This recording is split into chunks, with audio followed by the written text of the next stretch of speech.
पूरी सुरक्षा और एहतियात के साथ। इटली की कॉफी का स्वाद अब सागर में, वो भी फास्ट फूड, चटपटी चाट, शेक, जूस और आइसक्रीम के साथ। कॉफियानो द इटालियन कॉफी शॉप, पता अप्सरा कॉम्प्लेक्स, परकोटा तिराहा, सागर, मध्य प्रदेश। एमपी के शिवपुरी में मुआवजा देने के 12 साल बाद भी खेती की जमीन व घर नहीं छोड़ने वाले ग्रामीण एक बार फिर विस्थापन के संकट से जूझ रहे हैं। बता दें कि शिवपुरी में बनने वाले माधव राष्ट्रीय उद्यान के दायरे में 5 गांव आ रहे हैं। इन गांवों को बाग बसाने के लिए उजाड़ा जा रहा है। ये गांव हैं लखनगवा, अर्जुनगवा, हरिनगर, मामोनी, वर्दखेड़ा और डोंगरचक। इन गाँव में कुल 468 परिवार रहते हैं, जिनमें से 393 परिवारों को मुआवजा के रूप में 28 करोड़ रुपए 2008 में मिल चुके हैं। 174 परिवार स्वेच्छा से घर व जमीन छोड़ने को तैयार भी हैं। वहीं कुछ परिवार ऐसे भी हैं जिन्हें ना मुआवजा मिला और ना ही उनके नाम विस्थापितों की सूची में है। इसलिए शिवपुरी कलेक्टर खुद वन अमले के साथ मौके पर पहुंचे और हकीकत को जानने की कोशिश की। इस सिलसिले में स्थानीय व विस्थापन के दंश से प्रभावित ग्रामीणों का कहना है कि मुझे मरना मंजूर है लेकिन जमीन नहीं छोड़ूंगा। इन्होंने 2004 की गाइडलाइन से मुआवजा तय किया लेकिन दिया 2008 में, जबकि सरकार हर साल गाइडलाइन की राशि बढ़ाती है। उन्हें मुआवजा मिल गया लेकिन उनके भाई को मुआवजा नहीं मिला, उनका नाम सूची में नहीं है। नहीं सर, मुझे मतलब मुआवजा मिल गया है, मेरे नाम जमीन थी। मिल गई है, कुछ हमारी जमीन रह गई है। अच्छा, वो हमारे भाई के नाम है, वो रह गई है। तो उनको मुआवजा नहीं मिला? बिल्कुल, वो सूची में नाम ही नहीं है। अच्छा, बिल्कुल कह रहे हैं खाली, मतलब आज भी रात दिन ही दवा रहे हैं। जो भी नया अधिकारी आता सीधा मेरे घर पे आ जाता है, क्योंकि वहाँ कोई और बचा नहीं है, मैं ही अकेला हूँ। मैं अकेला हूँ वहाँ पे। अच्छा। ना मेरे घर का मिला ना मुझे उसका मिला। वो तो ये कह रहे हैं जिसने पैसा ले लिया वो तो गया। आप तो अपनी ज़िंदगी खराब कर रहे हो, जहाँ बैठे आपने कहीं बनाया नहीं।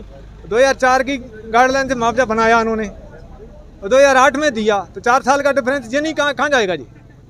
हर साल सर ड्यूटी बढ़ती है, स्टाम्प ड्यूटी हर साल बढ़ती है या नहीं बढ़ती? मरना मंजूर है। खाली नहीं करोगे? बिल्कुल नहीं जाऊँगा, मरना मंजूर है मुझे, जाऊंगा नहीं, हटूंगा नहीं। इस मामले में कलेक्टर संवेदनशील दिखाई पड़ रहे हैं, इसलिए वे हकीकत जानने के वन विभाग के आला अधिकारियों के साथ गांव में पहुंचे और सच्चाई से रूबरू हुए। उन्होंने साफ तौर पर कहा कि टाइगर लाने के लिए चर्चा हो रही है, ये बात दफ्तर में बैठकर नहीं हो सकती। ये जो इन जमीनों का मुआवजा वितरण हो गया नेशनल पार्क इलाका में, उनसे संबंधित क्या बातें हैं जो कुछ ज़मीन खाली नहीं हो पाई है और जो खाली हो गई हैं उनकी क्या स्थिति है, ये इन सारी बिंदुओं पे गांव वालों से चर्चा करनी थी। ये दफ्तर में नहीं किया जा सकता था क्योंकि फॉरेस्ट के पक्ष के साथ ग्रामीणों का पक्ष जाना भी ज़रूरी था। और जैसा विदित है आपको कि टाइगर लाने की बात की जा रही है, चर्चा कर रहे हैं, वही गाँव वालों से चर्चा कर रहे हैं।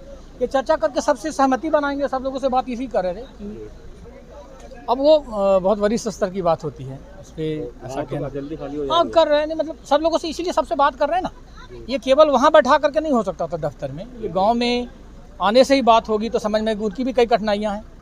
पिछली गांव में भी इस गांव में भी कठिनाइयाँ आई हैं, तो उसलिए अपने सोचा कि गाँव वालों से पूछे उनकी क्या कठिनाइयाँ हैं, क्या चीज़ बचा रह गया है अभी, तो सबकी सहमति लेकर के सबकी प्रॉब्लम जो है वो किस तरह की समस्या आपको सुनने को आई? कुछ तो ये है कि कुछ हिस्से छूट गए हैं मुआवजा के लिए, वो बात है। उसमें मकानों के बारे में बात है।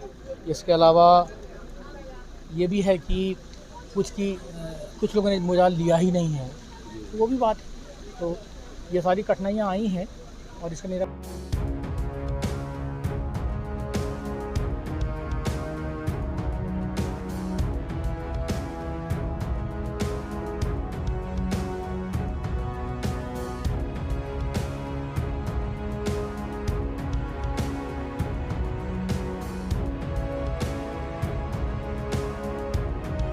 शिवपुरी से राकेश भोज, सागर टीवी न्यूज।